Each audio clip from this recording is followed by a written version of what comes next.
Hey Duke, what went wrong for Cam Reddish, Duke basketball player? Before the news, subscribe to the channel and keep receiving Duke news. 7 years after a season that carried almost unreal expectations, Cam Reddish's trajectory provokes more reflection than simple answers. The forward arrived at Duke as a 5-star prospect, surrounded by spotlights and projections of stardom, and left Durham as a lottery pick in the NBA draft. Even so, at 26 years old, he finds himself outside the world's top league after a brief stint with BC Šiauliai in Lithuania ended for personal reasons. The contrast between his starting point and the current scenario helps explain why his career took such different turns than imagined. At Duke basketball, Reddish had solid numbers and a relevant role. His averages of 13.5 points, 3.7 rebounds, and 1.6 steals per game show a productive, versatile athlete capable of impacting both ends of the court. Playing under Mike Krzyzewski, he was an important part of a team that garnered national attention. The problem wasn't insufficient performance, but context. Sharing the spotlight with Zion Williamson and R.J. Barrett, two generational talents who monopolized the attention, Reddish ended up being framed as the third cog in an extremely media-driven machine. This condition, according to people close to the player, had a significant impact. Rich Paul, his agent, points out that the third option label began to affect the athlete's mental state while he was still in college.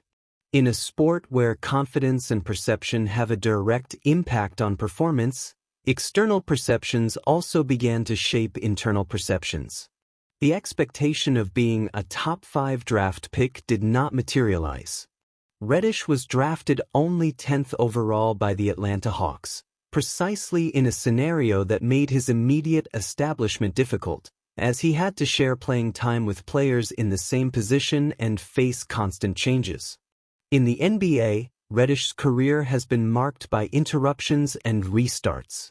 His best scoring average, 11.2 points per game, came in the 2020-21 season, but was limited to only 26 games.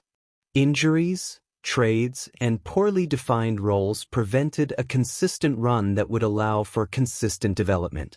The New York Knicks, Portland Trail Blazers, and Los Angeles Lakers were stages in an unstable trajectory, in which he never managed to establish himself as a central player. At the end of 6 seasons, his numbers reflect this lack of continuity: 8.5 points and 2.7 rebounds per game in the league. His recent experience in Lithuania seemed like an attempt at a fresh start. In 9 games, Reddish showed that he still has high-level basketball skills, averaging 14.7 points and a good offensive impact. The sudden departure from the club, however, reinforces that the current challenges go beyond the court. More than technical limitations, what went wrong for Cam Reddish seems to be linked to a combination of circumstances, inflated expectations, an adverse competitive context, and, above all, the mental weight of a career that began under comparisons that were almost impossible to sustain. Even so, his past at Duke basketball remains evidence of the talent that took him so far. Reddish was, and still can be, a player capable of contributing at a high level. His story serves less as a failure and more as a portrait of how elite basketball is unforgiving of time, environment, and confidence. The future remains uncertain, but the talent that's shown in Durham has not disappeared. What will happen now?